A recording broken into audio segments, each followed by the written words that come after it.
আজকে কোরিয়ান স্টাইলে বাসায় প্রথম রামেন রান্না করলাম। জানি না টেস্টটা পারফেক্ট হয়েছে কিনা, সেই ভিডিওটাই আপনাদের সঙ্গে শেয়ার করতেছি। আসসালামু আলাইকুম, কেমন আছেন আপনারা সবাই? আপনারা যারা আমাদের ননদ ভাবির ভিডিও দেখতে ভালোবাসেন, আপনাদের সবাইকে অনেক অনেক ধন্যবাদ। আর আপনাদের জন্য নতুন নতুন রেসিপি নিয়ে আসতেছি। রেসিপি বললে ভুল হবে, কারণ ফেসবুকে এখন প্রায় দেখা যায় বাসায় সবাই রামেন তৈরি করে খায়, কিন্তু যেহেতু আমরা আজকে ফার্স্টবার তৈরি করতেছি, সেটাই আপনাদের সঙ্গে বলতেছি। রামেন তৈরি করার জন্য যা যা প্রয়োজন মোটামুটি সবকিছু উপকরণই এখানে নিয়ে নিয়েছি। ননদিনী এখানে চিকেন কাটতেছিল। আর চবড়ি ছাড়া একদম ফ্রেশ মাংস হলে ভালো হয়, আর মাংসের পিসেস গুলা একটু বড় বড় করে কাটতে হবে। চিকেনটা যেহেতু ডিপ ফ্রাই হবে, তাই ভাজার পরেও আরো কিছুটা ছোট হয়ে যাবে। তো এখানে আমরা আরো নিয়ে নিয়েছিলাম শসা, টমেটো, ধনেপাতা। আপনারা চাইলে আপনাদের পছন্দ মতো বিভিন্ন সবজি এখানে অ্যাড করতে পারেন। আর যেটা লাগবে মাস্ট, সেটা হচ্ছে রসুন কুচি আর কিছুটা আদা কুচি। সবজিগুলা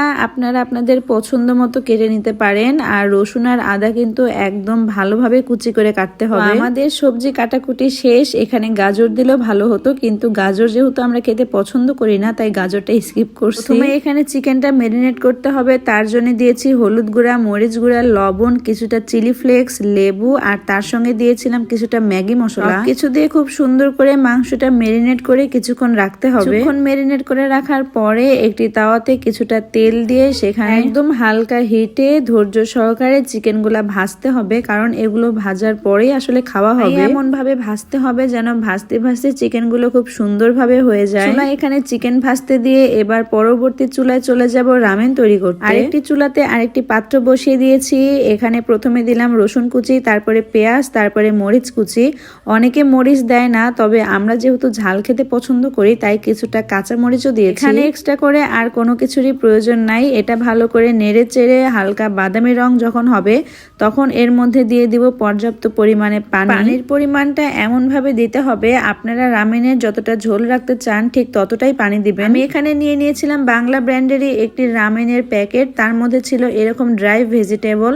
তো প্যাকেটের মধ্যে লেখা ছিল এটা নাকি 3 গুণ স্পাইসি। যেহেতু আমরা দুইজনই খাবো, তাই আমরা 2টা প্যাকেট দিয়ে দিলাম। এর মধ্যে আরো ভেজিটেবলস অ্যাড করলে এটার পরিমাণ আরো অনেক বেড়ে যায়। কিছুক্ষণ পরে এর মধ্যে অ্যাড করব সেই ড্রাই ভেজিটেবল, আর তার মধ্যে যে থাকে রামেনের স্পেশাল যে মশলাটা, সেই 2টা অ্যাড করলেই হয়ে গেল। এখানে এক্সট্রা করে আর কিছু অ্যাড করার দরকার নাই। আর এখানে চিকেন গুলা প্রায় ভাজা হয়েই গেছে। আমি একদম ডিপ ফ্রাই করতেছিলাম, কারণ একদম মুচমুচা চিকেন আমার ভালো লাগে। আর এই পর্যায়ে দিয়ে দিলাম কিছুটা টমেটো সস, তারপরে লবণ চেখে তার মধ্যে কিছুটা লবণ, আর সবার শেষে হচ্ছে chilli flakes. Chilli flakes add করার কারণে রামেনের স্মেলটা অনেক সুন্দর হয়, আর খেতেও অনেক স্পাইসি হয়। ধনেপাতাটা আমি না কেটে এরকম ভাবে আস্তই দিয়েছি। আর তারপরে দিলাম একটা লেবু চিপে। আমার বাসায় যেহেতু আর এক্সট্রা কোনো ভেজিটেবল নাই, তাই আমি আর কোনো ভেজিটেবল অ্যাড করলাম না। ব্যাস তৈরি হয়ে গেল মজাদার রামেন। ঝোলটা আপনারা আপনাদের পছন্দ মতো রাখতে পারেন। এবার খুব সুন্দর করে ডেকোরেট করার পালা। থেকে কেটে রাখা শসা, টমেটো, ফ্রাই করে রাখা চিকেন, আর তার সঙ্গে অবশ্যই সেদ্ধ করা ডিম। ডিম সেদ্ধটা আমি দেখাইনি, এটা নরমালি সেদ্ধ করছি। ডিম আর চিকেন না থাকলে মনে হয় রামেনটা অপূর্ণই থেকে যায়। চিকেনের পিসেস গুলা এত সুন্দর ফ্রাই হয়েছে, আর এত সুন্দর স্মেল বের হচ্ছিল, আমার তো দেখেই খেতে ইচ্ছা করতেছিল। সবকিছু দিয়ে দেওয়ার পরে উপর দিয়ে আবারও একটু হালকা চিলি ফ্লেক্স দিয়ে দিলাম। যেহেতু ঝালখোর ভাই, তাই ঝাল তো হতেই হবে। ব্যাস তৈরি হয়ে গেল একদম কোরিয়ান স্টাইলে বাসায় মজাদার রামেন। অনেকেই এর মধ্যে আরো অনেক রকমের উপাদান ব্যবহার করে, কিন্তু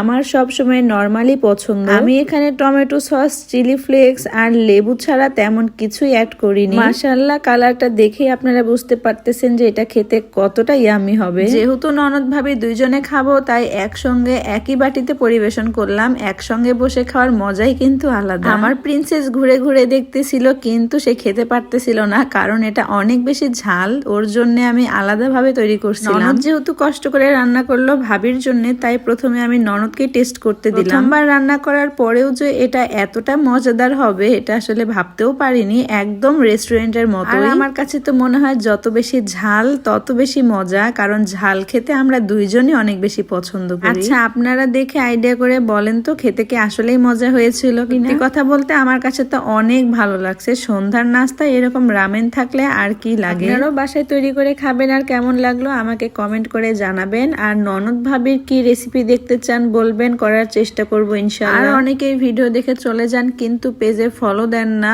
অবশ্যই আমার নতুন পেজটায় ফলো দিয়ে আমার পাশে থাকবেন। সবাইকে অনেক অনেক ধন্যবাদ। আল্লাহ হাফেজ।